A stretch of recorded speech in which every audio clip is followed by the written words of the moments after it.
I think in these strange corona-infected times where everybody has to stay home, it's time for a non-Sonoma related video, and this time it's about my rotary beacon.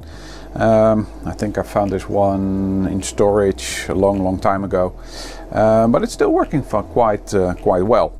So it's not stock anymore, and this is going to be bright.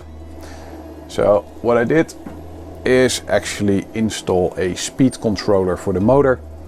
So the normal speed of rotation is about so, and as you can see, that is probably fine in emergency situations where you want to be as visible as possible. I don't really like this high speed, so I toned it down with the speed controller. So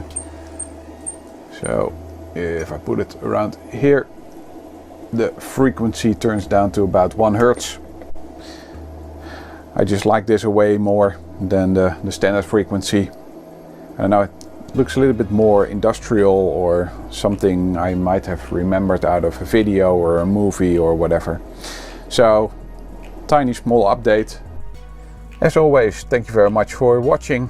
Don't forget to subscribe, hit the like button if you want to, and see you on the next one.